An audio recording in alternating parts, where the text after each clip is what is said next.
നമ്മൾ എങ്ങനെ തിരിച്ചറിയുക എന്നുള്ളത് മറ്റുള്ളവർ നമ്മളെ കുറിച്ച് പറയുമ്പോഴാണ് നമ്മൾ എന്താന്നുള്ളത് നമ്മൾ തിരിച്ചറിയുക. അല്ലെങ്കിൽ നമ്മളിൽ മറ്റുള്ളവർ കാണുന്നതാണ് നമ്മൾ എന്ന് പറയുന്ന ആ ഒരു തോട്ടുണ്ട്. നമ്മളെന്ന് പറഞ്ഞാൽ മറ്റുള്ള നമ്മളിൽ എന്താണോ കാണുന്നത് അതാണ് നമ്മൾ.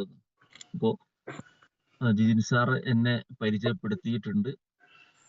ഞാൻ വയനാട് കൽപ്പറ്റയാണ് സ്വദേശം. എൻ്റെ സുഹൃത്തും ഇന്ന് കമ്പനിയുടെ DSDM അല്ല ZSM റാങ്കിൽ വർക്ക് ചെയ്യുന്ന ലിനീഷ് സാറാണ് ഇന്ന് ഈ ഒരു പ്രൊജക്ട് പരിചയപ്പെടുത്തുന്നത്. ഈ പരിചയപ്പെടുന്ന സമയത്ത് അദ്ദേഹത്തെ എനിക്ക് അറിയാമായിരുന്നു. അദ്ദേഹം ട്രഡീഷണലി ബിസിനസ് ചെയ്യുന്ന ഒരാളാണ്. അപ്പൊ ഞങ്ങള് കോളേജ് തലത്തിൽ ഫ്രണ്ട്സ് ആണ്. കോളേജ് കാലഘട്ടം മുതലേ ഞങ്ങള് കൂട്ടുകാരായിരുന്നു. അപ്പൊ ഞങ്ങളുടെ പ്രശ്നങ്ങളും പ്രയാസങ്ങളും ഒക്കെ അങ്ങോട്ടും ഇങ്ങോട്ടൊക്കെ പങ്കുവെക്കുന്ന ഒരു ശീലം ഞങ്ങൾക്ക് ഉണ്ടായിരുന്നു ഇടയ്ക്ക്.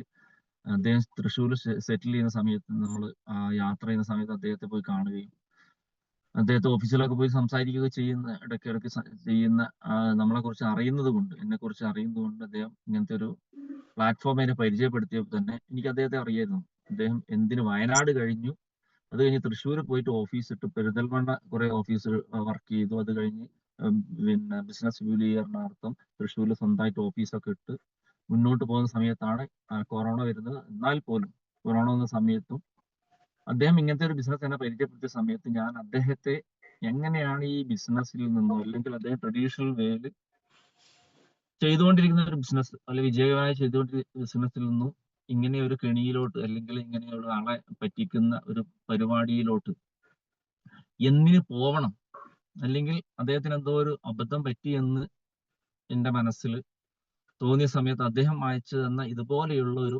വെബിനാർ BOP, നിങ്ങൾക്കറിയാം നമ്മളൊക്കെ ഡിജിറ്റൽ BOPകൾ കാണുന്നുണ്ട്. ഈ ഡിജിറ്റൽ BOP കാണാൻ തയ്യാറായിരുന്ന ആളാണ്.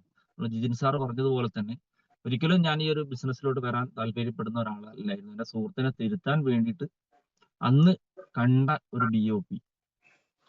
അദ്ദേഹം എന്നെ ഇൻവൈറ്റ് ചെയ്തു, അങ്ങനെ ഒരു പ്രോഗ്രാം ഉണ്ട്, വെറുതെ ഒന്ന് കണ്ടു നോക്കൂ എന്ന സമയത്ത്. അതും സാറ് പറഞ്ഞതുപോലെ തന്നെ കൊറോണയൊക്കെ ലാസ്റ്റ് സമയം ആയതുകൊണ്ട് കുറച്ച് സമയം ഉള്ളത് കൊണ്ട് മാത്രം ഞാൻ കയറി കണ്ട ഒരു ഡിജിറ്റൽ BOP ആണ് എൻ്റെ ജീവിതത്തിൽ മാറ്റം വരുന്നത്. അപ്പൊ നിങ്ങളൊക്കെ പല പല കാരണങ്ങളും കൊണ്ടായിരിക്കും ഈ ബിസിനസ്സിലോട്ട് വന്നിട്ടുണ്ടാവുക. നമ്മളെ ഫിജി കാർട്ട് എന്നുള്ള വലിയൊരു കമ്പനിയിലോട്ട് അല്ലെങ്കിൽ വലിയൊരു പ്ലാറ്റ്ഫോമിലോട്ട് നിങ്ങൾ എത്തിയത് പലരും പല കാരണങ്ങൾ കൊണ്ടായിരിക്കാം. ഇത് കേൾക്കാനും ആദ്യമായിട്ട് കേൾക്കാനോ അല്ലെങ്കിൽ ഇതിനെക്കുറിച്ച് അറിയാനൊക്കെ പല കാരണം ഉണ്ടായും പല ആളുകൾക്കും. പക്ഷെ എൻ്റെ കാരണം ഇതായിരുന്നു, എൻ്റെ സുഹൃത്തിനെ തിരുത്താം. അദ്ദേഹം ട്രഡീഷണലി ചെയ്തിരുന്ന ബിസിനസ് അത് തുടർന്ന് പോയി അദ്ദേഹത്തിന്റെ ജീവിതത്തിൽ വലിയ മാറ്റങ്ങൾ വരട്ടെ എന്ന് ഉദ്ദേശിച്ച് എൻ്റെ വക എൻ്റെ കയ്യിൽ നിന്നും കുറച്ച് ഉപദേശങ്ങൾ കൊടുക്കാം. ഇതിലെ പ്രശ്നങ്ങളും ഇതിന്റെ പിന്നെ പ്രതിസന്ധികളും നിങ്ങളെ മുന്നിൽ വരാൻ പോകുന്ന അല്ലെങ്കിൽ ഇതിന്റെ ഒരു നിലനിൽപ്പില്ലായ്മ സത്യസന്ധം അല്ലാത്ത കാര്യമാണെന്നൊക്കെ തെളിയിക്കാൻ വേണ്ടിയിട്ട് ഞാൻ കയറി കണ്ട കാര്യമാണ്. അപ്പൊ ഇതില് പിന്നെ നമ്മളെ പ്ലാൻ പ്രസന്റേഷനിൽ നിങ്ങളൊക്കെ കേട്ടിട്ടുണ്ടാവും. പ്ലാൻ പ്രസന്റേഷനിൽ നമ്മളുടെ കാര്യങ്ങളൊക്കെ അതൊക്കെ എന്നെ വളരെയധികം നമ്മളെ ഇന്നസെന്റ് സിനിമയിൽ പറയുന്ന പോലെ ഇത് കുറെ കേട്ടിട്ടുണ്ട്, ഇത് നമ്മളെ കുറെ കണ്ടിട്ടുണ്ട് എന്ന് പറയുന്ന രീതിയിൽ തുടങ്ങി. പക്ഷെ ഓരോ സ്ലൈഡും മറിക്കുന്ന സമയത്ത് എൻ്റെ ആ ചിന്തകൾ തെറ്റാണോ എന്നുള്ള തോന്നൽ എനിക്ക് വന്നു. ഇത് പറയുന്ന കാര്യത്തിൽ നമ്മൾ വേറൊരു കാര്യം എന്ന് പറഞ്ഞാൽ എന്ത് കാര്യം പഠിക്കണം എന്നുള്ള ആഗ്രഹമുള്ള ആളായിരുന്നു ഞാൻ. അതിന് നെഗറ്റീവ് വശം പഠിച്ചിട്ട് അതിനെപ്പറ്റി എന്തെങ്കിലും ക്രിട്ടിസൈസ് ചെയ്യാനായിരിക്കും ഞാൻ പലതും പഠിച്ചിരുന്നത്. ഇവിടെ ഞാൻ ഒരു പക്ഷേ എൻ്റെ ജീവിത സാഹചര്യമായിരിക്കാം കൊറോണ എന്നുള്ള ഒരു കാര്യം നമ്മളെ മുന്നിലോട്ടൊക്കെ വരുന്നു. അപ്പോൾ ഇനി എങ്ങനെ ജീവിക്കാം? തുറന്നു, നമ്മളെ ഓപ്പൺ മാർക്കറ്റുകളൊക്കെ തുറന്നു, സ്കൂളൊക്കെ തുറന്നു. പക്ഷെ അവിടെയും നമ്മൾ ആരോഗ്യ വകുപ്പ് അല്ല ആരോഗ്യ ഡോക്ടർമാരും മറ്റ് ആരോഗ്യ പ്രവർത്തകരൊക്കെ പറഞ്ഞത് ഇനി നമ്മൾ ജീവിതം മുഴുവൻ കൊറോണയുടെ കൂടെ അല്ലെങ്കിൽ കോവിഡ് പാൻഡമിക് സിറ്റുവേഷൻ മാറിയെങ്കിലും കൊറോണയുടെ കൂടെ ഉള്ള ജീവിതമാണ് ഇനി നമ്മൾ ജീവിതകാലം മുഴുവൻ ജീവിക്കേണ്ടത് എന്ന് പറഞ്ഞ ഒരു സമയത്താണ് ഇങ്ങനത്തെ ഒരു പ്ലാൻ കേൾക്കുന്നത്. അപ്പോൾ അർദ്ധ മനസ്സോടെയാണ് ഞാനിത് കേൾക്കുന്നത്. നല്ലതാണെങ്കിൽ ഉൾക്കൊള്ളാം, ഇല്ലെങ്കിൽ എൻ്റെ സുഹൃത്തിനെ തിരുത്താം. അവിടെ എനിക്ക് മനസ്സിലാക്കാൻ പറ്റിയ കാര്യങ്ങൾ നിങ്ങളൊക്കെ ഒരു പക്ഷേ പല കാര്യങ്ങളായി മനസ്സിലാക്കി ഉണ്ടാവാം. എനിക്ക് മനസ്സിലാക്കാൻ പറ്റിയ കാര്യങ്ങൾ ഞാൻ പണ്ട് ചിന്തിച്ചതല്ല ഈ ഒരു ഇൻഡസ്ട്രീസ് അല്ലെങ്കിൽ ഈ ഒരു കൺസെപ്റ്റ് എന്ന് പറയുന്നത്. ഞാൻ പിന്നെ ആളുകളെ ചേർക്കുക എന്നുള്ളൊരു കാര്യം എനിക്ക് വലിയ പ്രയാസമായിരുന്നു. അല്ലെങ്കിൽ ആ ഒരു ചിന്ത ഇങ്ങനെ നമ്മളുടെ താഴെ ആളുകൾ വന്നുകൊണ്ട് ഇരുന്നാൽ ഓരോ ആളുകളെ ചേർക്കുക എന്നുള്ള കാര്യങ്ങളൊക്കെ ആയിരുന്നു ഞാൻ എൻ്റെ മനസ്സിൽ ഇങ്ങനെ ഒരു മുൻധാരണയോടെ ഇതിനെ സമീപിച്ചത്, അല്ലെങ്കിൽ ഇങ്ങനത്തെ ഒരു സിസ്റ്റത്തെ സമീപിച്ചത്. അവിടെ ചേർക്കുക എന്നുള്ള കാര്യങ്ങൾ മാത്രമാണ്. അപ്പൊ ഈ ലോകത്തിലെ മുഴുവൻ ജനങ്ങളെയും ചേർത്ത് കഴിഞ്ഞാൽ പിന്നെ ഒരാളെ ചേർക്കുക എങ്ങനെയാ? ഈ ബിസിനസ് നിന്നു പോവല്ലോ എന്ന് പറയുന്ന ഒട്ടൻ ചിന്താഗതിയുമായിട്ട് നീങ്ങിയ ഒരാളായിരുന്നു ഞാൻ. എന്റെ വലിയ പ്രയാസം അതായിരുന്നു. ഞാൻ ഈ ബിസിനസ് കേട്ട സമയത്ത്, മൾട്ടി ലെവൽ മാർക്കറ്റിംഗ് കേട്ട സമയത്ത്, അല്ലെങ്കിൽ ഇതിനെ പഠിച്ച് ചിന്തിച്ച സമയത്ത് എന്റെ മനസ്സിൽ വന്ന ഇത് അവസാനത്തെ ആള് പോലും ഇതിൽ ജോയിൻ ചെയ്ത്, ഇന്ത്യ ലോകത്തുള്ള എല്ലാ ആളും ജോയിൻ ചെയ്ത ലാസ്റ്റ് ഒരാള് പിന്നെ ജോയിൻ ചെയ്യാൻ ഇല്ലെങ്കിൽ ഇത് നിന്നു പോവില്ലേ? അല്ലെങ്കിൽ പിന്നെ ഈ ഒരു സിസ്റ്റം, അല്ലെങ്കിൽ ഈ ഒരു നമ്മളൊക്കെ പറയുന്ന വലിയ ഹൈപ്പില് കൊടുക്കുന്ന ഈ ഒരു ബിസിനസ് മെത്തേഡ് നിന്നു പോലെ എന്നുള്ള ഒരു ചോദ്യമായിരുന്നു എന്റെ മനസ്സിലുണ്ടായിരുന്നത്. പക്ഷെ ഈസി ആയിട്ട്, വളരെ ഈസി ആയിട്ട് അതിന്റെ ഉത്തരം എനിക്ക് ഇതിൽ നിന്ന് കിട്ടി. കാരണം എന്താന്ന് പറഞ്ഞാൽ ഞാനിത് പഠിക്കാൻ ശ്രമിച്ചു എന്നുള്ളത്. അല്ല, ഇതിൽ നിന്ന് കിട്ടിയ ചോദ്യങ്ങൾ, എന്റെ മനസ്സിലുള്ള ചോദ്യങ്ങൾക്ക് ഉത്തരം കിട്ടാൻ വേണ്ടി ശ്രമിച്ചു എന്നുള്ളത്. അപ്പൊ അവിടെ നമ്മളൊക്കെ പല ആളുകൾ ഇപ്പോഴും ചോദിക്കുന്ന ചോദ്യങ്ങൾ, പക്ഷെ അന്ന് ഞാൻ വന്ന സമയത്തേക്കാൾ കൂടുതൽ ആളുകളൊന്നും ഇപ്പൊ അങ്ങനത്തെ മണ്ടത്തരോ അല്ലെ ചോദ്യങ്ങളോ ചോദിക്കുന്നില്ല. നമ്മൾ ആള് വന്നിട്ടില്ലെങ്കിൽ എങ്ങനെ ഇത് നിലനിൽക്കില്ല എന്നുള്ള സമയത്ത് അവിടെ ഞാൻ ഓരോ സെഷൻ ഇതിനെ കുറിച്ച് പഠിച്ച സമയത്ത്, അല്ലെങ്കിൽ ഇതിലോട്ട് വരാനുള്ള ഒരു പ്രാരംഭ ഘട്ടത്തിൽ ഞാൻ അതിനെക്കുറിച്ച് മനസ്സിലാക്കിയത്, ഓരോ നിമിഷവും ലക്ഷക്കണക്കിന് കോടിക്കണക്കിന് ആളുകളാണ് നമ്മൾ ഈ ലോകത്ത് പിറന്നു വീഴുന്നത്. 160 വർഷം പഴക്കമുള്ള ഒരു ബിസിനസ് മെത്തേഡാണ്. പതുക്കെ പതുക്കെ തുടങ്ങി അന്ന് ഒരു കമ്പനി അവരുടെ പ്രൊഡക്റ്റ് വിറ്റഴിക്കാൻ വേണ്ടിയിട്ട് അവര് തുടങ്ങിയ ഒരു മെത്തേഡ്. നമ്മളെ ഈ പ്രൊഡക്റ്റിന് വേണ്ടിയിട്ട് അതിൽ പാർട്ട്നേഴ്സ് ആക്കി അവർക്ക് കമ്മീഷൻ കൊടുക്കുന്ന രീതിയിൽ ഈ ഡയറക്ട് സെല്ലിംഗ് എന്നൊക്കെ പറയുന്നത് ഇപ്പൊ നമുക്ക് ചിരപരിചിതമാണ്. ഡയറക്ട് സെല്ലിംഗ് എന്ന് പറഞ്ഞാൽ ഈ കുടുംബശ്രീ യൂണിറ്റുകളൊക്കെ നിങ്ങളുടെ നാട്ടിലൊക്കെ ഉണ്ട്. പക്ഷെ അതിനേക്കാൾ മുമ്പ് ഈ ഡയറക്ട് സെല്ലിംഗ് എന്നുള്ള ഒരു മെത്തേഡ് തുടങ്ങാൻ വേണ്ടിയിട്ട്, അല്ലെങ്കിൽ ആ ഒരു പിന്നെ ഒരു ബിസിനസ് ഐഡിയ മുന്നോട്ട് വെച്ചത് 160 വർഷം മുമ്പാണ്. അത് കഴിഞ്ഞ് ഇത്രയും വർഷം പിന്നെ പ്രൊഡക്ഷൻ നടന്ന് ജനങ്ങൾ, പോപ്പുലേഷൻ കൂടുന്നു, കുറയുന്നു, പല കാര്യം, മരണവും ജനനമൊക്കെ നടക്കും. എന്നിട്ട് പോലും ലോക ജനസംഖ്യയുടെ എനിക്ക് തോന്നുന്നത് ഒരു 5%, ഒരു 10% പോലും ഈ ബിസിനസ് ചെയ്യുന്നില്ല. ഇനിയിപ്പോ ഇന്ത്യയിലോട്ട് വരികയാണെങ്കിൽ എനിക്ക് തോന്നുന്നത് ഒരു 1% ആളുകൾ പോലും ഈ ഒരു ബിസിനസ്സിൽ പാട്ടായിട്ടില്ല എന്നുള്ളതാണ്. അതിന് പല കാരണങ്ങളുണ്ട്. പണ്ട് 10-30 വർഷമായി ഈ ഒരു മേഖലയിൽ വർക്ക് ചെയ്യുന്ന കമ്പനികളുണ്ട്. അതുപോലെ തന്നെ തുടക്കക്കാരുണ്ട്. പല രീതിയിൽ വർക്ക് ചെയ്യുന്ന കമ്പനികളുണ്ട്. എനിക്ക് തോന്നുന്നത് ഒരു 400 അധികം കമ്പനികൾ രജിസ്റ്റർ ചെയ്തിട്ട് ഇന്ത്യയിൽ വർക്ക് ചെയ്യുന്നുണ്ട്. അത് രജിസ്റ്റർ ചെയ്ത് വർക്ക് ചെയ്യാൻ തുടങ്ങിയത് എപ്പോഴാന്നുള്ളതൊക്കെ നമ്മുടെ പ്ലാനുകൾക്ക് 2016 ഇതിന്റെ ഒരു കരട് രൂപം വരുന്നതും, 2017 നമ്മൾ ഫിജി ഗാർഡ് ആരംഭിക്കുന്നതും, 2018 ഔദ്യോഗികമായിട്ട് ആരംഭിക്കും, 2021 ഇതിനൊരു പ്രോപ്പർ നിയമം വരുന്നതും, 2022 അത് അമെൻഡ് ചെയ്തിട്ട് അതിൽ കൂട്ടിച്ചേർക്കലൊക്കെ നടത്തി അതൊന്ന് പരിഷ്കരിക്കുകയും ചെയ്തു. 2023 അതുപോലെ തന്നെ അമെൻഡ് ചെയ്തു. 2024 നമുക്കറിയാം അതിന്റെ ഫൈനൽ നിയമം വരികയും 2025 എനിക്ക് തോന്നുന്നു ഫെബ്രുവരി 19 തോന്നുന്നു കേരള സർക്കാർ കേരളത്തിൽ അതിന്റെ ഒരു മോണിറ്ററിംഗ് മെക്കാനിസം ചെയ്യുകയും, അതുപോലെ തന്നെ വാലിഡ് ആയിട്ടുള്ള അല്ലെങ്കിൽ ക്രെഡിബിലിറ്റി ഉള്ള കമ്പനികൾ, അല്ലെങ്കിൽ നിലനിൽപ്പുള്ള കമ്പനികൾ, ലൈസൻസ് ഉള്ള, ഇവിടെ രജിസ്ട്രേഷൻ ഉള്ള കമ്പനികൾ ഏതൊക്കെയാന്നുള്ള തെരഞ്ഞെടുപ്പ് ഒരു വർഷം ഓൾമോസ്റ്റ് കഴിഞ്ഞു എന്ന് അറിയാൻ കഴിഞ്ഞത്. ഈ അടുത്ത സമയത്ത് തന്നെ പ്രഖ്യാപനം വരും. അതിൽ ഏറ്റവും ചിലപ്പോൾ ഞാൻ സാന്ദർഭികമായിട്ട് പറയുകയാണ്, അതിലേറ്റവും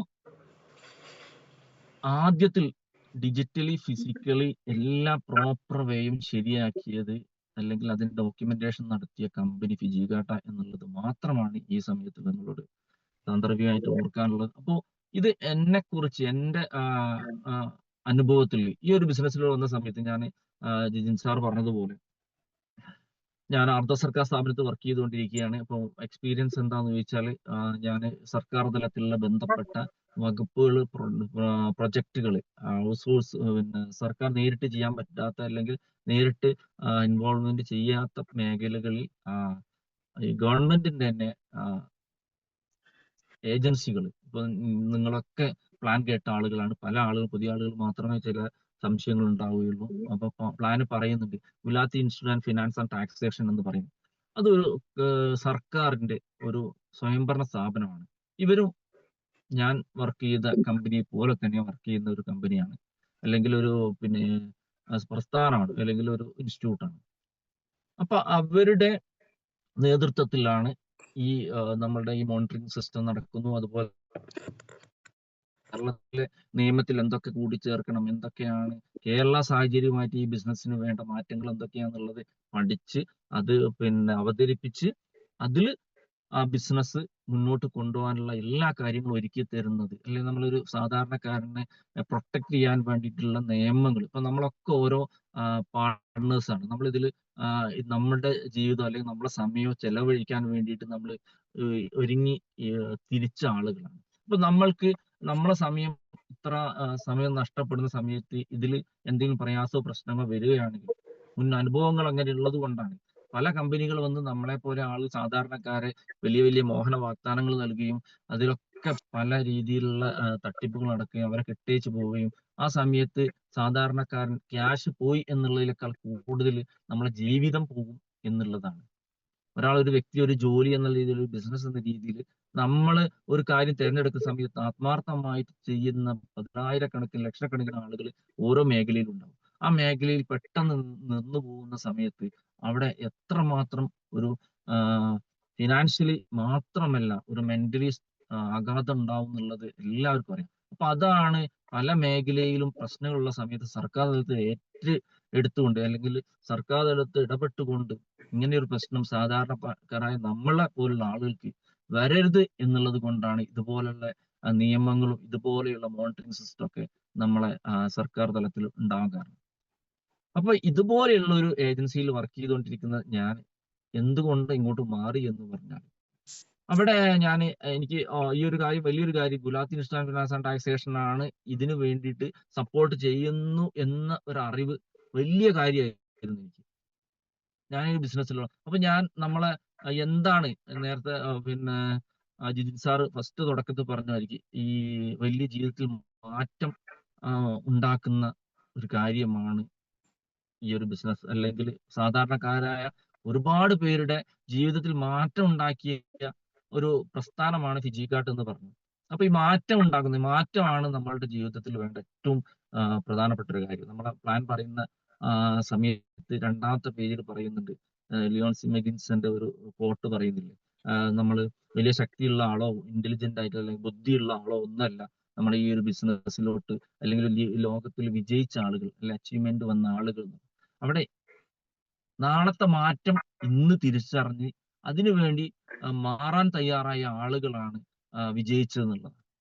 ഒരു പക്ഷെ നമ്മൾ ഇന്നത്തെ വിജയം, അല്ല ഇന്നത്തെ വിജയിച്ച് നിൽക്കുന്ന മേഖലയിൽ നമ്മൾ ഇറങ്ങിക്കഴിഞ്ഞാൽ ഒരു മാറ്റം എന്ന് പറയാനില്ല. അത് കാലത്തിന്റെ ഒഴുക്കിനനുസരിച്ച് ഒഴുകി പോവുകയാണ് നമ്മൾ. പക്ഷെ നാളത്തെ മാറ്റം മനസ്സിലാക്കണമെന്നുണ്ടെങ്കിൽ നമ്മുടെ ഇന്നത്തെ ഒഴുക്കിനെതിരെ, അല്ലെങ്കിൽ ഒഴുക്കിൽ നിന്ന് മാറി സഞ്ചരിക്കേണ്ടതുണ്ട്. അപ്പൊ ഈ മാറ്റം വരണമെന്നുണ്ടെങ്കിൽ എന്താണ് നമുക്ക് വേണ്ടത്? നമ്മൾ ഒരാളെ മാറ്റേണ്ട ആവശ്യം വരികയാണെങ്കിൽ നമ്മൾ എന്താണ് ചെയ്യേണ്ടതെന്ന് പറഞ്ഞാൽ, സാറ് പറഞ്ഞതുപോലെ തന്നെയാണ്, നമ്മൾ അവർക്ക് അറിവ് കൊടുത്താൽ മതി. നമ്മൾ അവരെ മാറ്റിയൊന്നും വേണ്ട, അവർ സ്വമേധയാ മാറിക്കോളും. ഏതൊരു മേഖലയെ കുറിച്ചാണെങ്കിലും, ഏതൊരു സാധനത്തെ കുറിച്ചാണെങ്കിലും, ഏതൊരു സാഹചര്യത്തെ കുറിച്ചാണെങ്കിലും അവർക്ക് മാറ്റം വേണം എന്നുണ്ടെങ്കിൽ അവർക്ക് അറിവുകൾ നൽകാനാണ് പറഞ്ഞത്. അപ്പൊ അറിവുകൾ നൽകുന്നത് എന്താണ്? ഇതേപോലുള്ള നമ്മൾ ഈ ഫിജിക്കാർഡിനെ കുറിച്ചുള്ള അറിവുകൾ നൽകുന്ന എവിടെയാണ്, എന്താണെന്ന് പറഞ്ഞാൽ ഇതേപോലെയുള്ള മോർണിംഗ് സെഷൻസും അതുപോലെ ട്രെയിനിങ് സെഷൻസും. നമ്മളൊക്കെ വിജയിക്കാൻ വന്നവരാണ്. ഈ മോർണിംഗ് സെഷനിൽ അല്ലെങ്കിൽ 7 മണിക്ക് നിങ്ങൾ പല കാര്യങ്ങളുണ്ടാവും, കിടന്നുറങ്ങാൻ വേണമെങ്കിൽ, അല്ലെങ്കിൽ വേറെ എന്തെങ്കിലും പ്രോഗ്രാമിന് പോകാം, വേറെ പല രീതിയിലുള്ള ഏർപ്പാടുകൾ ചെയ്യാം. പക്ഷെ ഇവിടെ നമ്മൾ ഈ ഒരു പിന്നെ രാവിലെ 7 മണിക്ക് വരുന്നു, നമ്മൾ ഈ ഒരു ക്യാമറ ഓൺ ചെയ്തുകൊണ്ട് നമ്മൾ ഈ ഒരു 7 AM അറ്റൻഡ് ചെയ്യണമെന്നുണ്ടെങ്കിൽ നമ്മുടെ ജീവിതത്തിൽ എന്തൊക്കെയോ പ്രതീക്ഷിക്കുന്നുണ്ട്. അപ്പൊ ഈ അറിവിന് വേണ്ടിയിട്ട് നമ്മൾ എന്താ ചെയ്യേണ്ടത്? നമ്മളെ ഹോപ്പ്, പ്രതീക്ഷ വേണം. നമ്മുടെ ജീവിതത്തിൽ പ്രതീക്ഷ ഇല്ലെങ്കിൽ നമ്മളൊന്നും വിജയിക്കില്ല. ജീവിതത്തിൽ ജീവൻ നിലനിൽക്കാൻ തന്നെ കാരണം ഒരുപക്ഷെ പ്രതീക്ഷയാണ്. ആളുകൾ ഇപ്പൊ വിജയ് ലക്ഷക്കണക്കിന് ആളുകളുണ്ട്. അല്ലെങ്കിൽ ഈ മൾട്ടി ലെവൽ മാർക്കറ്റിംഗ് മേഖലയിൽ ഏറ്റവും ചുരുങ്ങിയത് 70 ലക്ഷത്തിന് മുകളിൽ ആളുകളായിട്ടുണ്ട്. 58ഒക്കെയാണ് നമ്മൾ പ്ലാൻ പറയുന്നതെങ്കിലും പുതിയ പഠനങ്ങൾ പ്രകാരം 70 അല്ല 80 ലക്ഷം ആളുകൾ മുകളിൽ ഈ ഒരു മേഖലയിൽ എത്തിയിട്ടുണ്ടെന്നുള്ളത്. ഇവരൊക്കെ നാളെ ഒരു പക്ഷേ കോടിക്കണക്കിന് ആളുകൾ ഇതിലോട്ട് വരണം എന്നുണ്ടെങ്കിൽ, അല്ലെങ്കിൽ ഏതൊരു മേഖല, ഇപ്പൊ നമ്മളൊരു ജോലിയോട്ട് പ്രതീക്ഷിക്കുകയാണ് അല്ല പ്രവേശിക്കുകയാണെങ്കിലും നമുക്ക് ആ പ്രതീക്ഷ ഇല്ലെങ്കിൽ നമ്മൾ അവിടെ പോവില്ല. നാളെ എനിക്ക് അവിടെ നിന്നും ആ ഒരു ജോലിയിൽ നിന്നും അഭിവൃദ്ധി വരും എന്നുള്ളതും, നാളെ എൻ്റെ ജീവിതത്തിൽ എൻ്റെ കുടുംബത്തെ സപ്പോർട്ട് ചെയ്യാൻ വേണ്ടിയിട്ട് എനിക്ക് ഈ ജോലി വേണം എന്നുള്ളതും, നാളെ എൻ്റെ പ്രശ്നങ്ങളും സ്വപ്നങ്ങളും എൻ്റെ ലക്ഷ്യങ്ങളും നേടണം എന്നുണ്ടെങ്കിൽ ഈ മേഖലയിൽ ആ, പ്രവർത്തിക്കണമെന്നും, അതൊക്കെ നമ്മുടെ സ്വപ്നങ്ങളാണ് അല്ലെങ്കിൽ പ്രതീക്ഷകളാണ്. ഹോപ്പാണ് ഒരു ആൾക്ക് നമ്മൾ കൊടുക്കേണ്ട ഏറ്റവും വലിയ കാര്യം. അപ്പൊ അതിനുള്ള ഹോപ്പ് മാത്രമാണോ, പ്രതീക്ഷ മാത്രമാണോ, അത് പ്രാവർത്തികമാക്കാൻ കഴിയുന്നുണ്ടോ, അല്ലെങ്കിൽ അങ്ങനെ പ്രാവർത്തികമാക്കിയ ആളുകളുണ്ടോ?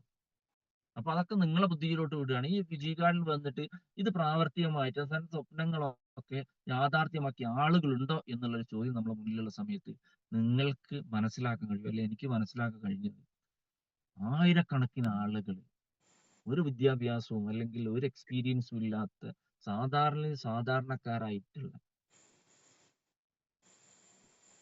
വീട്ടമ്മമാരും, അതുപോലെ തന്നെ പ്രായമായവരും, അതുപോലെ പഠിക്കുന്ന ആളുകളും, അതുപോലെ സാധാ ഡെയിലി വേജസിന് അല്ലെങ്കിൽ കൂലിത്തൊഴിലാളികളായിട്ടുള്ള ആളുകളും എന്ന് വേണ്ട, ഇന്ന് ഏറ്റവും അപ്പർ ലെവലുള്ള ആളുകൾ പോലും, MBA കഴിഞ്ഞ ആളുകളും LLB കഴിഞ്ഞ ആളുകളും ഡോക്ടർമാരും ഒക്കെ വർക്ക് ചെയ്ത് വിജയിച്ച ഒരു പ്ലാറ്റ്ഫോമാണ്.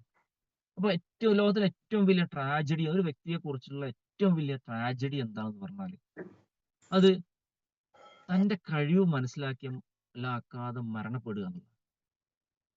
ഒരുപാട് കഴിവുള്ള ആളുകളുണ്ട്. യേശുദാസിനേക്കാൾ കൂടുതൽ പാടാൻ അറിയുന്ന എത്ര ആൾക്കാരുണ്ട്. അതുപോലെ തന്നെ സച്ചിൻ ടെണ്ടുൽക്കറിനേക്കാൾ ക്രിക്കറ്റ് കളിക്കാൻ അറിയുന്ന എത്ര ആളുകളെ കാണുന്നുണ്ട്. മമ്മൂട്ടിയെ മോഹൻലാലിനേക്കാളൊക്കെ അഭിനയിക്കാൻ അറിയുന്ന എത്ര ആളുകളുണ്ടായി. അതുപോലെ നല്ല പ്രസംഗിക്കാൻ കഴിവുള്ള എത്ര ആളുകളുണ്ടായിരുന്നു. പാട്ട് പാടാനും പ്രസംഗിക്കാനും നൃത്തം ചെയ്യാനും എന്ന് വേണ്ട ബിസിനസ് ചെയ്യാൻ അറിയുന്ന എത്ര പേരുണ്ട്.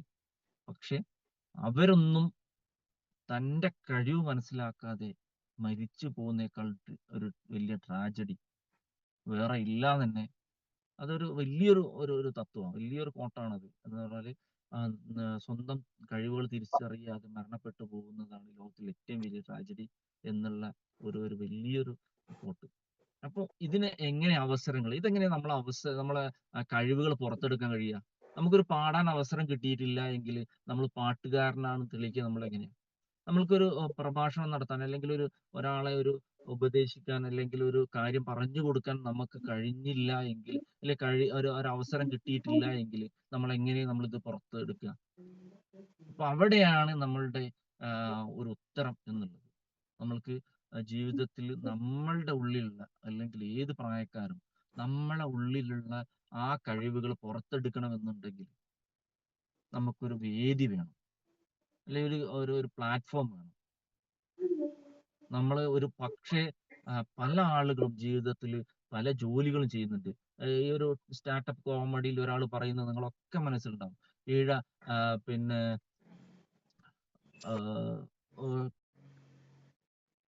ഏത് എഞ്ചിനീയറിംഗ് പഠിച്ച് 7000 രൂപ ശമ്പളം വാങ്ങിക്കുന്ന എഞ്ചിനീയറും 15,000 രൂപ ശമ്പളം വാങ്ങിക്കുന്ന അതിഥി തൊഴിലാളികളെ നോക്കുന്ന ജോലി ചെയ്യുന്ന എഞ്ചിനീയർക്ക് 7,000, അതിഥി തൊഴിലാളി 15,000 കിട്ടുന്ന ഒരു സിസ്റ്റത്തിലാണ് ഞാൻ ജീവിക്കുന്നത്, നല്ല നമ്മൾ ജീവിക്കുന്നത്. ഇവിടെ നമ്മൾ എന്താണ് തിരിച്ചറിയേണ്ടത്? പ്ലാറ്റ്ഫോം നമ്മൾക്ക് കിട്ടിയില്ല എങ്കിൽ നമ്മൾ എവിടെയും രക്ഷപ്പെടില്ല. നമ്മളെ കഴിവുകൾ, ആ എഞ്ചിനീയറെ കഴിവുകൾ അവിടെ ഉപയോഗപ്പെടുത്താൻ ഒരു 10% പോലും സാധ്യതയില്ലാത്ത ഒരു മേഖലയും, അതുപോലെ തന്നെ എംപ്ലോയ്മെന്റിനേക്കാൾ കൂടുതൽ അണ്ടർ എംപ്ലോയ്മെന്റ് നമ്മുടെ നാട്ടിൽ നടക്കുന്ന സമയമാണ്. തൊഴിലില്ലായ്മയേക്കാൾ കൂടുതൽ തൊഴിലില്ലായ്മ നമ്മുടെ നാട്ടിൽ ഇല്ല എന്ന് തന്നെ പറയാം. നമ്മൾക്ക് എന്തെങ്കിലുമൊക്കെ തൊഴിൽ കിട്ടും, ഏതെങ്കിലും മേഖലയിൽ നമ്മൾ ഇറങ്ങിക്കഴിഞ്ഞാൽ. പക്ഷേ എഞ്ചിനീയറിംഗ് പഠിച്ച ആള് തട്ടുകട നടത്തുകയും, അല്ലെങ്കിൽ BBA പഠിച്ച ആളുകൾ കൂലിപ്പണി ചെയ്യുകയും, മറ്റ് LLB പഠിച്ച ആള് ക്ലറിക്കൽ ജോലി ചെയ്യുന്ന, ഡോക്ടറായിട്ട് അല്ലെങ്കിൽ പഠിച്ച ആള് സിവിൽ വർക്ക് ചെയ്യേണ്ട പല കാര്യങ്ങളും നമ്മളെ മുന്നിലുണ്ട്. നിങ്ങൾക്ക് അടുത്തുള്ള ആളുകളെ നോക്കിയാൽ മതി. അവർ പഠിച്ചത് എന്താണ്, അവർ ചെയ്യുന്ന ജോലി എന്താണ്. അപ്പൊ ഇവിടെ വലിയൊരു നമ്മളെ കഴിവുകൾ പുറത്തു വരണം എന്നുണ്ടെങ്കിൽ നമുക്ക് വലിയ പ്ലാറ്റ്ഫോം നിർബന്ധമാണ്. ഈ പ്ലാറ്റ്ഫോം എന്താണ് എന്നുള്ളതാണ്. അപ്പൊ ഇവിടെ നമ്മൾ ഈ ഫിജി കാർഡ് എന്നുള്ള ഈ ഒരു ബിസിനസ്സിലോട്ട് നിങ്ങൾ വന്നു കഴിഞ്ഞാൽ നിങ്ങളെ സർവ്വ മേഖലയിൽ നിന്നുള്ള നമ്മളെ ഗ്രോത്ത് നമുക്ക് കാണാം.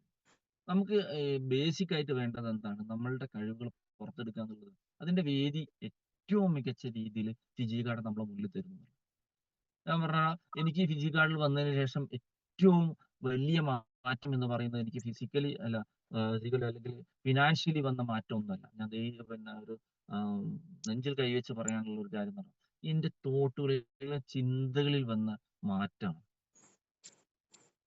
ജീവിതത്തിൽ പല പ്രതിസന്ധി ഘട്ടത്തിലും തളർന്നു പോകുന്ന ഞാൻ, അല്ലെങ്കിൽ എന്ത് ചെയ്യും എന്ന് പറഞ്ഞ് ഞാൻ പകച്ചു നിൽക്കുന്ന ഞാൻ, ഫിജി കാർഡിൽ വന്നതിന് ശേഷം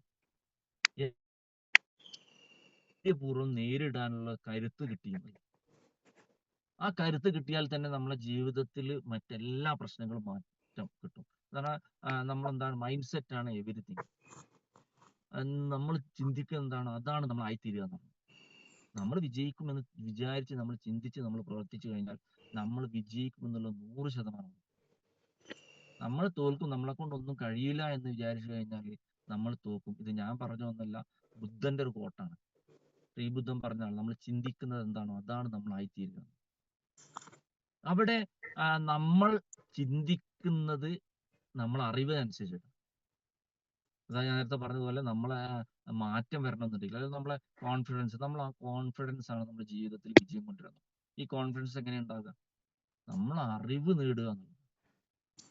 വിജയക്കാരനെ കുറിച്ചിട്ടല്ല, നമ്മുടെ ജീവിതത്തിൽ എവിടെയാണോ വിജയം വേണ്ടത് അതിനെ കുറിച്ച് അഗാധമായിട്ടുള്ള ഒരു അറിവ് നേടാനുള്ള യാത്ര നമ്മൾ നടത്തുക. അപ്പൊ നമ്മുടെ ജീവിതത്തിൽ മാറ്റങ്ങൾ വന്നുകൊണ്ടിരിക്കും. ഈ അറിവ് നേടും ഒരു സ്റ്റെപ്പ്. ഇപ്പൊ നമ്മളൊക്കെ ഏതൊരാളും ആണെങ്കിലും, ഇപ്പൊ കമ്പനിയുടെ NSDM ആയിട്ടുള്ള ആളുകൾ ആയിട്ട് 4-5 വർഷമായിട്ടുള്ള ആളുകളുണ്ടാവും. അവരൊക്കെ ഈ ഫിജി കാർഡിനെ കുറിച്ച് തന്നെ പഠിച്ചുകൊണ്ടിരിക്കും. നമ്മൾ പല കാര്യത്തിലും ഇപ്പൊ കഴിഞ്ഞ ദിവസങ്ങളിലൊക്കെ ഉണ്ടായി ഡിജിറ്റൽ അക്കാദമിയിൽ നിന്നാണ് പല കാര്യങ്ങളെയും അപ്ഡേഷൻസും അല്ലെങ്കിൽ പല കാര്യങ്ങളും നമ്മൾ പഠിച്ചത്. അപ്പൊ ഇവിടെ നമ്മുടെ ജീവിതത്തിൽ നമ്മൾ എന്താന്നുള്ളത് നമ്മളൊന്ന് തിരിച്ചറിയാം. സാറ് പറഞ്ഞ പോലെ നമ്മൾ അറിഞ്ഞ കുറെ കാര്യങ്ങൾ, അല്ലെങ്കിൽ ചെയ്യേണ്ട കുറെ കാര്യങ്ങൾ, അതേപോലെ ചെയ്യേണ്ടാത്ത കാര്യങ്ങളുണ്ട്. കാരണം എന്താന്ന് പറഞ്ഞാൽ നമ്മൾ ഈ ഒരു ബിസിനസ്സിൽ വന്നു ഞാനൊക്കെ തന്നെ നമ്മൾ തുടക്ക സമയത്ത് നമ്മൾ വരുന്നു. അപ്പോൾ എനിക്ക് ഭയങ്കര കോൺഫിഡൻസ് ആയിരുന്നു. കോൺഫിഡൻസ് എന്ന് പറഞ്ഞാൽ കുറച്ച് അഹങ്കാരമായിട്ടുള്ള കോൺഫിഡൻസ്. ഞാനൊക്കെ ഇപ്പോൾ ബിസിനസ് മലമറിക്കും, കാര്യങ്ങൾ തകർക്കും, അങ്ങനെയാക്കും ഇങ്ങനെയാക്കും വിചാരിച്ചിട്ട് ചാടി കയറി ഇത് പഠിച്ചതിന് ശേഷം വന്ന് എനിക്ക് ഈ അറിയാത്ത ആളുകളില്ല. ഇപ്പൊ നമ്മളൊരു പ്രദേശത്ത് വയനാട് ജില്ലയിലാണെങ്കിൽ കൽപ്പറ്റയാണെങ്കിലും അവിടെയൊക്കെ ഒരുവിധം നമ്മളെ നോക്കി ചിരിക്കാവുന്ന 10,000-കണക്കിന് ആളുകളുണ്ട്. ഹായ് എന്ന് പറയുന്ന, അത് പല മേഖലയും, സ്പോർട്സ് മേഖലയിലും അല്ലെങ്കിൽ സോഷ്യൽ സർവീസ് മേഖല, ചാരിറ്റി മേഖലയിലൊക്കെ വർക്ക് ചെയ്തു അല്ലെങ്കിൽ എക്സ്പീരിയൻസ് ഉള്ളത് കൊണ്ടും പൊളിറ്റിക്സ് പരമായിട്ടും ഒക്കെ ഇടപെടൽ നടത്തിയത് കൊണ്ടും ഒക്കെ നമുക്ക് അറിയുന്ന ആളുകൾ കുറെ പേരുണ്ട്. അപ്പൊ ഇവരൊക്കെ ഈ ബിസിനസ് പറഞ്ഞാൽ അവരൊക്കെ നമുക്ക് ഈ ഒരു ബിസിനസ്സിലോട്ട് വരും. അതില്ലെങ്കിൽ അതിന്റെ ഒരു 10% വന്നു കഴിഞ്ഞാൽ NSDM ആവും എന്നുള്ളത് ഇതിന്റെ ആ ഒരു ചെറിയ NSDM അല്ലെങ്കിലും രക്ഷപ്പെടാനുള്ള വഴി ഉണ്ടാവും എന്നുള്ള ചെറിയൊരു കാര്യം ഉണ്ടായി. പക്ഷേ ഞാൻ പറഞ്ഞവരൊക്കെ എന്നോട് പറഞ്ഞത് അതാളെ പറ്റിക്കുന്ന പരിപാടിയല്ലേ. പക്ഷെ അത് ഞാൻ മറികടക്കാൻ കാരണം ഈ പറഞ്ഞതുപോലെ അറിവ് നേടിയത് കൊണ്ടാണ്. പക്ഷെ ചില സമയത്ത് നമ്മൾ പകച്ചു പോയിട്ടുണ്ടായിരുന്നു. ഇത് ഞാൻ വിചാരിച്ച സാധനമല്ലല്ലോ, ചില ആളുകളുടെ ചോദ്യങ്ങൾ. പക്ഷെ അതിനെക്കുറിച്ച് ഞാൻ കുറച്ച് കൂടുതലായി പഠിക്കുന്ന സമയത്ത് അത് മറികടക്കാൻ കഴിഞ്ഞു. അപ്പൊ നമ്മളുടെ ഒക്കെ മനസ്സിൽ നമ്മളുടേതായിട്ട് ചിന്തകൾ, ചോദ്യങ്ങളുണ്ട്, അല്ലെങ്കിൽ കുറെ സംശയങ്ങളും കാര്യങ്ങളൊക്കെ. അപ്പൊ ഇവിടെ നമ്മൾ ആ സംശയങ്ങൾക്ക് ഉത്തരം നേടാൻ വേണ്ടിയിട്ട് നമ്മൾ ഇത് സ്റ്റഡി ചെയ്ത് കഴിഞ്ഞാൽ, പഠിച്ചു കഴിഞ്ഞാൽ അതിനൊക്കെ ഉത്തരം കിട്ടും. അതാണ് എന്നെ കുറിച്ച് എനിക്ക് പറയാനുള്ളത്. ഞാൻ ഇതിനെക്കുറിച്ച് ഓരോ സംശയങ്ങളും വരുന്ന സമയത്തും ആധികാരികമായിട്ടുള്ള രീതിയിൽ അതിന്റെ അതോറിറ്റിയിൽ നിന്നും അതിന്റെ അത് പറഞ്ഞ് തരാൻ കഴിയുന്ന ആളിൽ നിന്നും അതിന്റെ സൊല്യൂഷൻ ഞാൻ കണ്ടെത്തിയിരുന്നു. അപ്പൊ അവിടെ നമ്മൾ പുറമെന്നുള്ള ഒരു കാര്യം കൂടെ പറയാനുള്ളത്, നമ്മൾ വേറൊരു ചിന്ത നമ്മളെ വലിയ രീതിയിൽ സ്വാധീനിക്കുന്ന ഒരു കാര്യമാണ്. എന്താന്ന് പറഞ്ഞാൽ നമ്മളെ ഉള്ളിലുള്ള ചിന്തകൾ, അല്ലെങ്കിൽ നമ്മളെ ഉള്ളിലുള്ള സംശയങ്ങൾ, നമ്മളെ ലീഡറോ നമ്മളെ മെന്ററോ അല്ല നമ്മളെ ഈ ഒരു കമ്പനിയുടെ ആളുകളുമായിട്ടോ ഒന്ന് ഡിസ്കസ് ചെയ്ത് അത് തീർത്തില്ല എങ്കിൽ ഒരിക്കലും നമ്മൾ ഇതിൽ നിന്ന് വിജയിക്കാൻ പറ്റില്ല.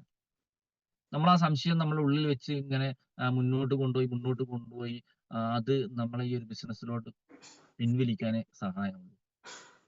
കാരണം എന്താന്ന് പറഞ്ഞാൽ നമ്മൾ ഇത്രയേ ഉള്ളൂ. ചെറിയൊരു ഉദാഹരണം പറയുകയാണെങ്കിൽ നമ്മളെ ഉള്ളിലുള്ള ചിന്തകൾ എന്ന് പറഞ്ഞാൽ നമ്മളെ ഷൂവിൽ അകപ്പെട്ട ഒരു കല്ല് പോലെയാണ്. നമുക്ക് പാറക്കെട്ടും വലിയ കല്ലുകളിലൂടെയൊക്കെ ഷൂ ഇട്ട് എത്ര വഴി നടന്നു പോകാം. പക്ഷെ നമ്മുടെ കാലിന്റെ ഉള്ളിൽ ഷൂവിന്റെ ഉള്ളിൽ ഒരു കല്ല് കുടുങ്ങിയാൽ നമുക്ക് എത്ര സ്റ്റെപ്പ് വെക്കാൻ പറ്റും?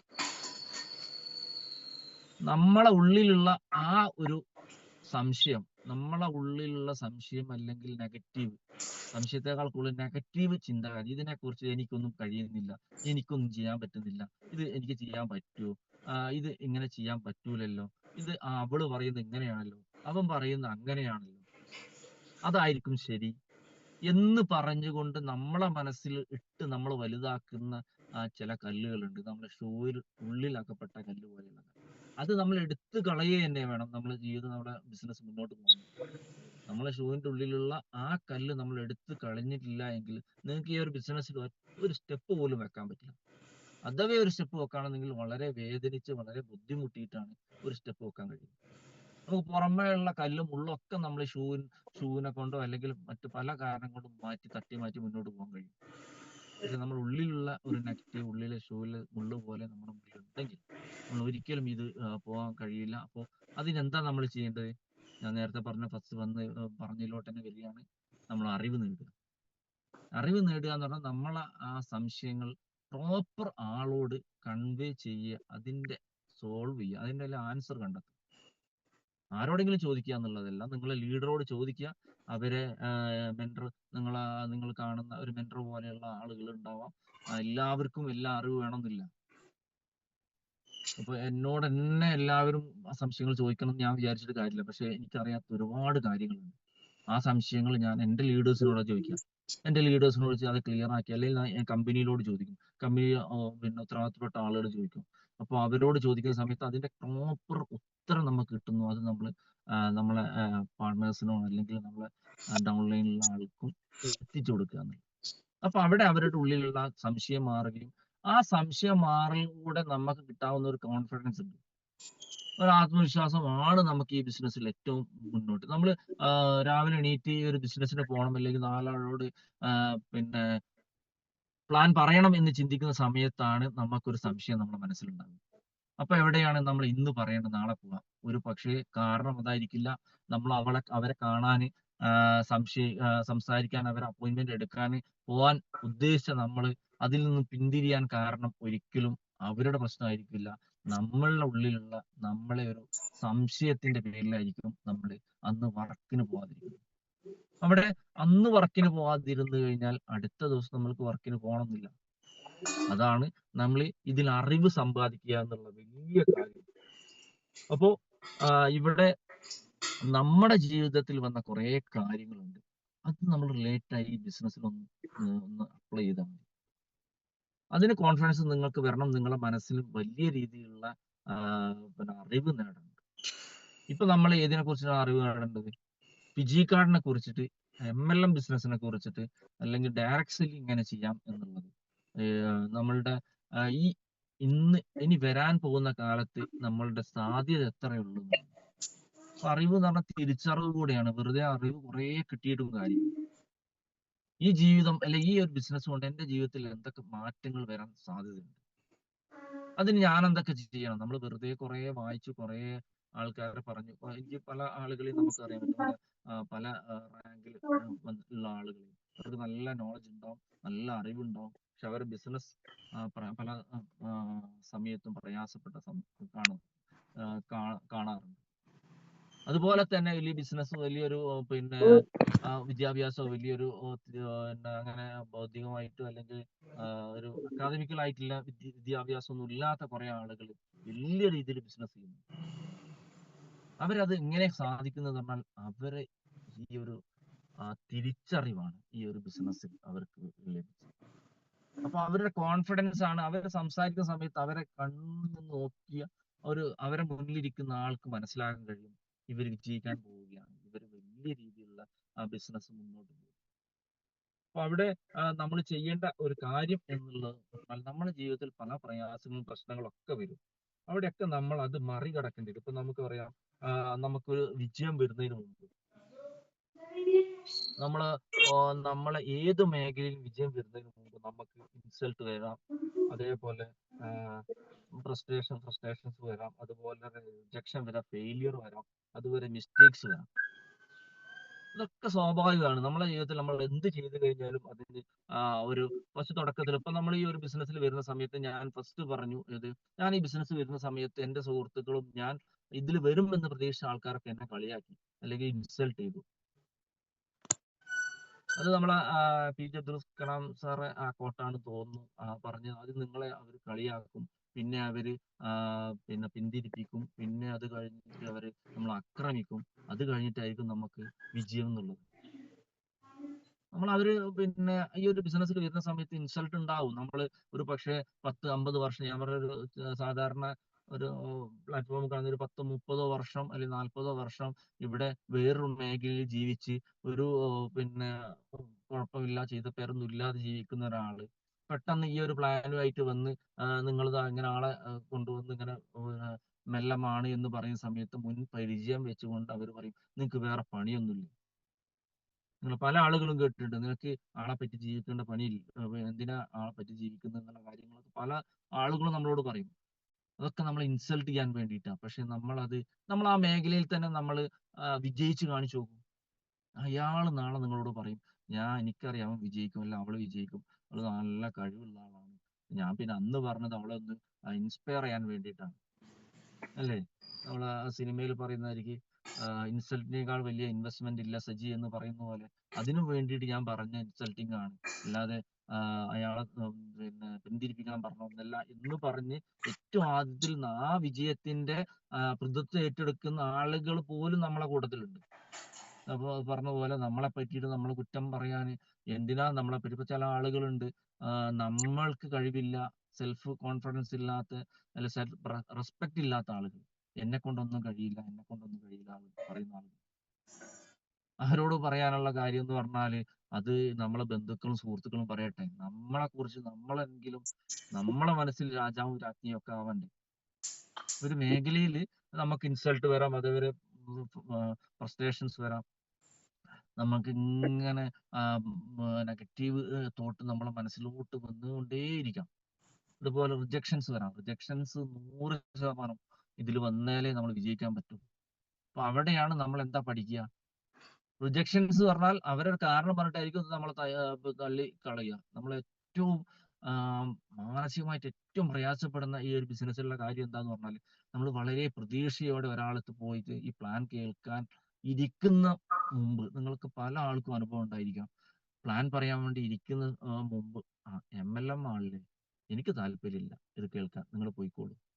നമ്മൾ ഒരു പക്ഷേ നമ്മൾ വണ്ടിയൊക്കെ വിളിച്ച് അല്ലെങ്കിൽ ഒരു മണിക്കൂർ യാത്ര ചെയ്തിട്ടായിരിക്കും നമ്മൾ നമ്മളെ സുഹൃത്തിനെയോ അല്ലെങ്കിൽ ബന്ധുവിനെയോ ഇല്ലെങ്കിൽ നമ്മൾ പാർട്ട്ണറെ ഒരു ബന്ധുവിനെയോ കാണാൻ പോകുക. അവർ പറയും എനിക്ക് താല്പര്യമില്ല, ഇത് ഞാൻ കുറെ കേട്ടതാണ്. നമ്മൾ ഒന്ന് കേൾക്കാൻ പോലും തയ്യാറാവാത്ത നൂറുകണക്കിന് ആളുകൾ, ആ അനുഭവമാണ് ഇന്ന് NSDM എന്നുള്ള റാങ്കിൽ നിൽക്കുന്ന ആളുകളുടെ ഇൻവെസ്റ്റ്മെന്റ് എന്ന് പറയുന്നത്. ആ റിജക്ഷൻ അവർക്ക് കിട്ടിയില്ല എങ്കിൽ അവരൊന്നും അവിടെ എത്തൂല. നമ്മളെ ഈ ഒരു ബിസിനസ്സിൽ നമ്മളൊന്ന് പ്രത്യേകം ശ്രദ്ധിച്ചാൽ മതി. നിങ്ങൾക്ക് റിജക്ഷൻ കിട്ടാതെ അല്ലെങ്കിൽ ആദ്യത്തിൽ പറയുന്ന ആളുകളൊക്കെ ഈ ബിസിനസ്സിൽ വന്ന കുറച്ച് ചില ആളുകളുണ്ട്, അവരൊന്നും എവിടെയും എത്താതെ മാറിപ്പോവുകയും ചെയ്തു. എന്താ ഈ ബിസിനസ്സിലെ പ്രശ്നങ്ങൾ എന്താന്നുള്ളത് അവർ പഠിച്ചില്ല. ചെറിയ പ്രശ്നം അറിയുന്നത്, ഇപ്പൊ നമ്മളൊക്കെ പറയുന്ന ഒരു മക്കളെ വളർത്തുന്ന സമയത്ത് പിന്നെ ബുദ്ധിമുട്ടും പ്രയാസമൊക്കെ അറിഞ്ഞു വളർത്തണം, എന്നാലേ അവർ വലുതാകുമ്പോൾ നിലനിൽക്കുള്ളൂ, അതിജീവിക്കൂ എന്ന് പറയുന്ന പോലെ തന്നെയാണ് റിജക്ഷൻസ് അല്ലെങ്കിൽ പ്രശ്നങ്ങളും നല്ല തടസ്സങ്ങളൊക്കെ നമുക്ക് മുന്നിൽ വരും. അതൊക്കെ അനുഭവത്തിൽ വന്നാൽ മാത്രമേ നമ്മൾ ഈ ഒരു ബിസിനസ്സിൽ മുന്നോട്ട് പോവുകയുള്ളൂ. അതേപോലെ ഫെയിലിയർ, തോൽവികൾ വരാം. ഇതിൽ നമുക്ക് തോൽവികൾ വരാം എന്ന് പറഞ്ഞാൽ ആ തോൽവികളിൽ നമ്മളത് കാരണമാവണമെന്നില്ല. നമ്മളത് മാത്രമാവണമെന്നില്ല നമ്മളെ തോൽവി കാരണങ്ങൾ. ഇപ്പൊ പിന്നെ പല നിയമങ്ങള് പ്രകാരമായിട്ടുള്ള എന്തെങ്കിലും കാര്യങ്ങൾ മാറ്റം വന്നു കഴിഞ്ഞാൽ ചിലപ്പോൾ നമ്മൾ ചെയ്തു വെച്ച കാര്യം ഒരു പിന്നെ ഒരു തൽക്കാലത്തേക്ക് ചിലപ്പം പരാജയപ്പെട്ടേക്കാം. ആ തോൽവിയിൽ നിന്നും നമ്മൾ മുന്നേറണം. ഫെയിലിയർ എന്ന് പറഞ്ഞാൽ അത് അവസാനമല്ല ഫെയിലിയർ എന്ന് പറഞ്ഞാൽ. അത് ഒരു റീസ്റ്റാർട്ടിന്റെ ഒരു തുടക്കമാണ്. നമ്മൾ എപ്പോഴും റിഫ്രഷ് ചെയ്യാനുള്ള ഒരു തുടക്കമാണ് ഫെയിലിയർ എന്ന് പറയുന്നത്. അതേപോലെ മിസ്റ്റേക്സും വരാം. നമുക്ക് നമുക്ക് തെറ്റുകൾ വരാം ഈ ഒരു ബിസിനസ്സിൽ. ആ തെറ്റുകൾ വരുന്ന സമയത്തോ നമ്മൾ എന്താ ചെയ്യേണ്ടത്? ആ സമയവും നേരത്തെ പറഞ്ഞ കാര്യങ്ങൾ തന്നെയാണ്. അത് എന്താണോ അതിന്റെ ശരിയായ പാത, ആ ശരിയായ മാർഗം ഏതാന്നുള്ളത് നമ്മൾ കണ്ടെത്തുക, അത് നമ്മൾ മുന്നോട്ട് കൊണ്ടുപോകാൻ. അപ്പൊ നമ്മൾ ഈ ഒരു ബിസിനസ്സിലോട്ട് വരുന്ന സമയത്ത് നമ്മൾ ഒരു വിജയം വരണമെന്നുണ്ടെങ്കിൽ ഏത് വിജയം ആ, കിട്ടണമെന്നുണ്ടെങ്കിലും നമുക്ക് വേണ്ട കുറച്ച് കാര്യങ്ങളുണ്ട്. അതിൽ ഏറ്റവും വലിയൊരു കാര്യം ഇന്റഗ്രിറ്റി എന്നുള്ള സാധനം. എന്താണ് ഇന്റഗ്രിറ്റി എന്ന് പറഞ്ഞാൽ നമ്മൾ അർത്ഥമാക്കുന്നില്ല ആശയത്തിൽ ഏറ്റവും പ്രധാനപ്പെട്ട ഒരു കാര്യം എന്താണ്? നമ്മൾ സ്വയം തിരിച്ചറിഞ്ഞ് കാര്യങ്ങൾ ചെയ്യാന്നുള്ളത്. നമ്മൾ മറ്റുള്ളവർക്ക് വേണ്ടിയിട്ട് ഒരു കാര്യം ചെയ്യാതിരിക്കുക എന്നുള്ളതാണ് ഏറ്റവും പ്രധാനപ്പെട്ട കാര്യം. നമ്മൾ സ്വയം ചെയ്യുന്ന കാര്യം. അതിൽ ഇപ്പൊ അടുത്തൊരു കുട്ടിയുടെ ഒരു ഇന്റർവ്യൂ ഞാൻ കണ്ടു. ആ കുട്ടി പറയുന്ന ഒരു കാര്യം, വിജയം എന്ന് പറഞ്ഞാൽ നമ്മൾ സ്വയം ചെയ്യുന്നതും മറ്റുള്ളവർ പറഞ്ഞു ചെയ്യുന്നത് പരാജയമാണെന്ന് പറയുന്നത് ഒരു ചെറിയ കുട്ടി പറയാം. എത്രമാത്രം ആഴത്തിലുള്ള ഒരു കാര്യമാണെന്ന് അറിയാം. നമ്മൾ ലീഡേഴ്സിന് വേണ്ടിയിട്ടോ അല്ലെ നമ്മളെ കമ്പനി പറയുന്നത് കേട്ടിട്ടോ അല്ലെ നമ്മളെ പാർട്ട്നേഴ്സ് പറയുന്നത് കേട്ടിട്ടോ നമ്മൾ വർക്ക് ചെയ്യാൻ നിന്ന് കഴിഞ്ഞാൽ അല്ലെങ്കിൽ ബിസിനസ് ചെയ്യാൻ നിന്ന് കഴിഞ്ഞാൽ അത് നമ്മളെ പരാജയമാണ് ശരിക്കും. അതല്ല, എന്റെ ആഗ്രഹങ്ങളും എന്റെ സ്വപ്നങ്ങളും എന്റെ ജീവിതവും രക്ഷപ്പെടുത്താനും വേണ്ടിയിട്ട് ഞാൻ സ്വമേധയാ ചെയ്യുകയാണെങ്കിൽ, ഇപ്പൊ രാവിലെ നിങ്ങൾ ഇൻവൈറ്റ് ചെയ്യൂ, പ്ലാൻ പറയൂ, അറ്റംപ്റ്റ് ചെയ്യൂ എന്ന് പറയുന്ന ചെയ്യുന്ന കാര്യങ്ങളാണെങ്കിൽ നമ്മളെ സാങ്കേതികമായിട്ട് പറയുകയാണെങ്കിൽ അത് ചെറിയൊരു പരാജയം. അത് വിചാരിച്ച് ഇന്നലെ വന്ന ആള് നേരെ പോയിട്ട് പ്ലാൻ പറയണമെന്നൊന്നല്ല പറയുന്നത്. ഈ ബിസിനസിനെ കുറിച്ച് അറിഞ്ഞു, ഈ ബിസിനസ് എല്ലാം മനസ്സിലാക്കാൻ സമയവും കിട്ടി, എല്ലാ കാര്യങ്ങളും മനസ്സിലാക്കി കഴിഞ്ഞതിന് ശേഷം നമ്മൾ പറയാണ് എന്റെ ലീഡർ വരട്ടെ, അല്ലെങ്കിൽ ലീഡർ പറയട്ടെ, ലീഡർ എന്നോട് ഇന്ന് പ്ലാൻ പോകാൻ പറഞ്ഞിട്ടില്ല, അതുകൊണ്ട് ഞാൻ പോകുന്നില്ല, അല്ല ഇന്ന് ഇൻവൈറ്റ് ചെയ്യാൻ പറഞ്ഞിട്ടില്ല അതുകൊണ്ട് ഞാൻ ചെയ്യുന്നില്ല, ഇന്ന് ഫോളോ അപ്പിന് പറഞ്ഞിട്ടില്ല അതുകൊണ്ട് ചെയ്യുന്നില്ല, ഇന്ന് ഇവിടെ റെസ്റ്റ് എടുക്കാം, ലീഡർ തന്നെ വിളിച്ചിട്ടില്ലല്ലോ. അങ്ങനെ നിങ്ങൾക്ക് വിജയം ലഭിക്കും എന്നുള്ളത് വിദൂരമായിട്ടുള്ള ഒരു സ്വപ്നം മാത്രം. അതിൽ നിങ്ങൾക്ക് ജീവിതം വിജയിക്കാൻ യാതൊരു സാധ്യതയില്ല. എന്താന്ന് പറഞ്ഞാൽ നമ്മൾ നമ്മുടേതായിട്ടുള്ള പാത വെട്ടണം. ആ പാത വെട്ടണം എന്നുണ്ടെങ്കിൽ അതിനുള്ള വഴികൾ ലീഡേഴ്സ് പറഞ്ഞു തരും. അവിടെ എന്തെങ്കിലും തടസ്സങ്ങൾ ഉണ്ടെങ്കിൽ അത് മാറ്റാനുള്ള കാര്യങ്ങൾ ലീഡേഴ്സ് പറഞ്ഞു തരും. അത് കാണിച്ചു തരും നിങ്ങളെ പാത വെട്ടേണ്ടത് എങ്ങനെയാണെന്ന്. ഇല്ലെങ്കിൽ നിങ്ങൾ ലീഡേഴ്സിനോട് സംസാരിച്ച് അവരോട് പറയണം, എനിക്ക് ഇന്ന കാര്യത്തിൽ ഈ ഒരു പ്രയാസം ഉണ്ട്, അത് ഞാൻ എന്ത് ചെയ്യണം. അപ്പൊ അവിടെയാണ് നമ്മൾ ലീഡേഴ്സ്. അപ്പൊ ആ ഒരു കാര്യം നമ്മൾ നിർബന്ധമായിട്ടും നമ്മൾ സ്വന്തമായിട്ട്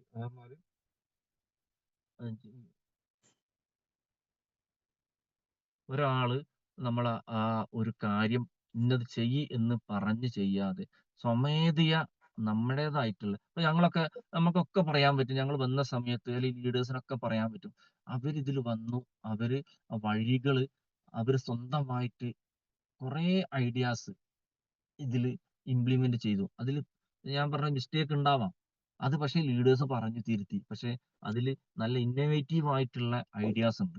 പക്ഷെ തുടക്കുന്ന സമയത്ത് നമ്മളൊക്കെ വരുന്ന സമയത്ത് ഡിജിറ്റൽ BOP സ്റ്റാർട്ട് ചെയ്ത് വരുന്ന സമയമാണ്. അത് വെറുതെ ഒരു പ്ലാൻ പറഞ്ഞു പോവുക എന്നല്ലാതെ അതിന്റെ ഒരു കാര്യഗൗരവമായിട്ടുള്ള ഒരു പ്രൊഫഷണലിസം ഇല്ലായിരുന്നു. അപ്പോൾ നമ്മുടെ ടീമിലൊക്കെ ഇടപെട്ട് നല്ല പ്രൊഫഷണൽ ഡിജിറ്റൽ BOP ഇന്ന് കാണുന്ന രീതിയിലുള്ള പല BOP ആസൂത്രണം ചെയ്യാൻ അന്ന് വന്ന പല ലീഡേഴ്സിന്റെയും സംഭാവനയാണ്. ടെക്നിക്കലി ആയിട്ട് അല്ലെങ്കിൽ ഈ പിന്നെ ഡിജിറ്റൽ വെബിനാറുകൾ സംഘടിപ്പിച്ച് തുടങ്ങിയ അല്ലെങ്കിൽ പ്രൊഫഷണൽ പിന്നെ രംഗത്ത് വലിയ എക്സ്പീരിയൻസ് ആളുകളാണ് ഇതിനൊരു പ്രൊഫഷണലിസം കൊണ്ടുവന്നത്. അപ്പൊ അത് ഒരു പക്ഷേ കമ്പനി എല്ലാവരും വിളിച്ചിട്ട് ഇങ്ങനെ വരണം എന്ന് പറയാനുള്ള ഒരു അവസ്ഥ എല്ലാ സമയത്ത്, അല്ലെങ്കിൽ സാഹചര്യം ഇല്ലാത്ത സമയത്ത് അന്ന് ലീഡേഴ്സ് കൊണ്ടുവന്ന പല മാറ്റങ്ങളാണ് ഇന്ന് കാണുന്ന നമ്മളുടെ ഈ ഒരു BOP-ലോ അല്ലെങ്കിൽ ട്രെയിനിങ് സെഷനിലോ ഒക്കെ വരുന്നത്. ഈ പറയുന്ന 7 AM പോലും. അപ്പൊ അന്ന് ആ